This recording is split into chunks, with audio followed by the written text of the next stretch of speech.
served in the Uganda prison service for over 20 years. A mentor, a teacher, a parent, as well as a husband. This is none other than Frank Mayanja, who serves as the Uganda prison spokesperson.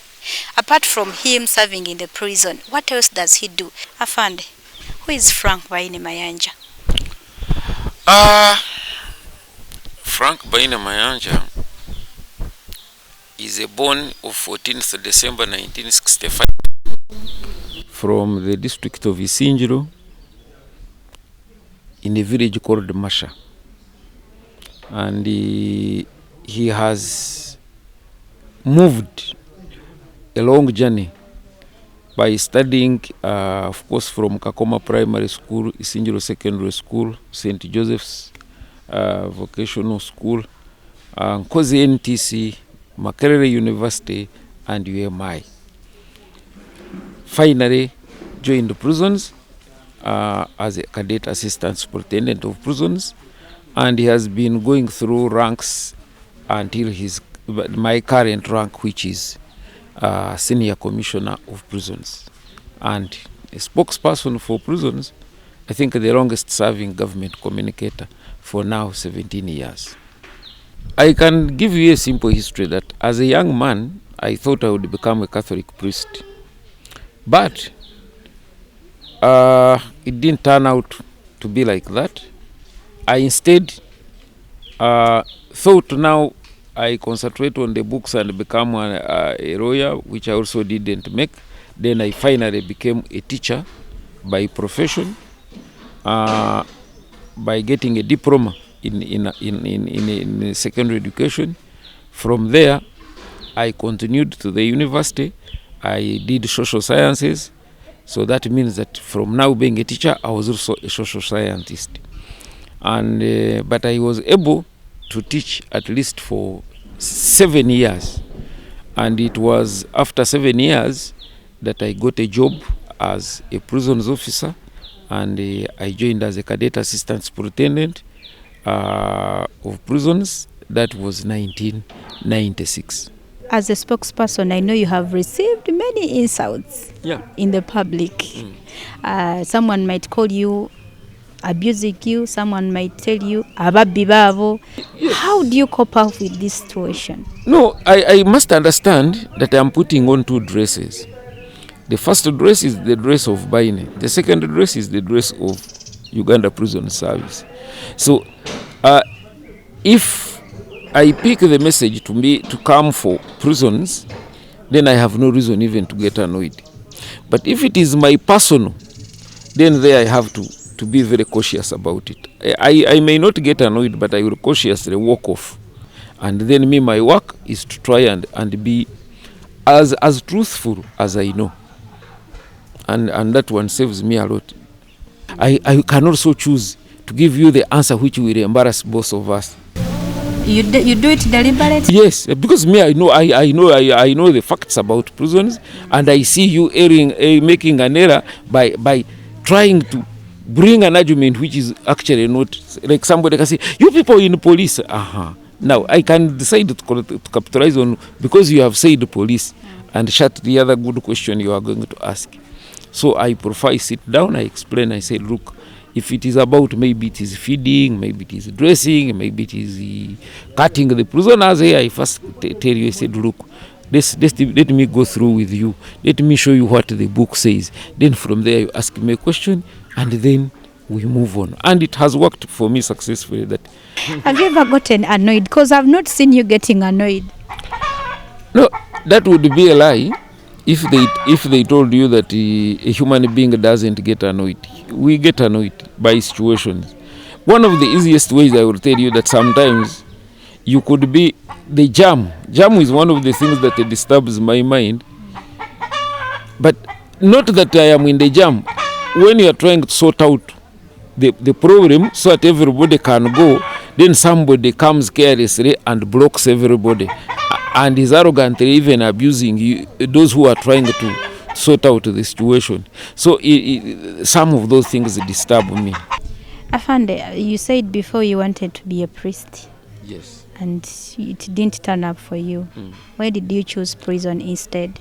Well, for the priest, by the way, I didn't want to become a priest because I wanted to be very religious. During those days, it is the priests who were driving good cars. They were very smart, and with them they would be on that altar up, and the rest of the people would be down.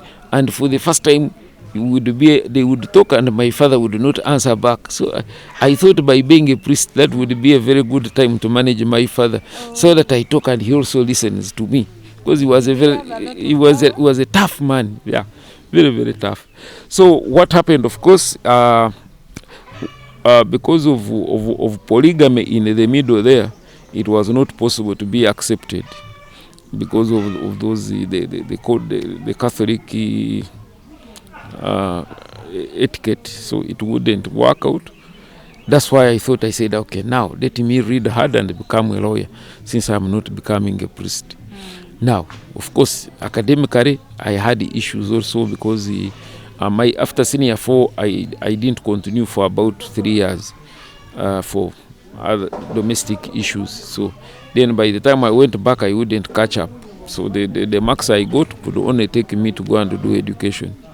So, but I thought if I don't make it as a lawyer, I needed education, because I was sure that in education you will continue advancing. And that's why I opted for education before now. When I got a chance to go to the university, they allowed me to do social sciences, yet I was already qualified in education. So when the adverts were there, I thought I needed to keep in my line of teaching, but now in a different fashion. And I thought prisoners needed education just like the students I was teaching. That's how I ended up in prisons. What does it take to become a prisons officer?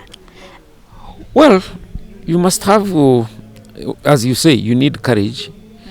Even me, my first time to encounter some prison situation is when thieves stole our cows in the 70s. Then they arrested them.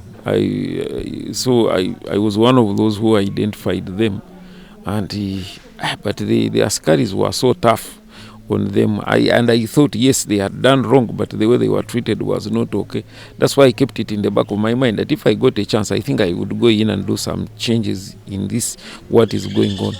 And of course, when you keep on advancing in education, and because I had seen even in schools, some schools students are very stubborn, but I was managing. By the way, I was teaching in 6 schools by the time I left.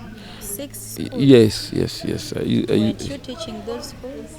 Are you cheating them? No. I because they were specific lessons. Me, I never took responsibility in school of class teacher or director studies. No, me, my work was to come teach and go away. Actually, I used to refer to myself as an academic prostitute.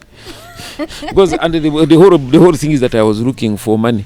My objective was to get as much money as possible, because teachers were always crying that they are poorly paid, they are miserable. Then I said, I'm not going to be a miserable teacher when I still have my energy. 2, I didn't want to be a boring teacher, because there is a certain teacher who I used to hate, because he would come and make everybody sleep. So I wanted to make a difference. And I think in the 7 years I was in class, I tried my best. So how did you come up in prison? Now, so when we were in Makerere, they advertised. There were very many jobs, of course, immigration, police. So I said now, and this thing of saying they taken know who, then the students were speculating that now, if you don't know anybody, you cannot get a public service job. Now, when I was scanning through, I said, but I think not many people want to join prisons. Me, all I want is to join the government. If I join the government, I will find my level. Actually, I knew I was going to work there like 5 years. Then I cross and get, after all, I had worked 7 in education. I could give 5 to prisons. Then I cross. But when you enter the askar life, there is another problem. Living becomes impossible. Do askaris fall in love? They are human beings. They do. And they are very good lovers, because they are disciplined lovers. How?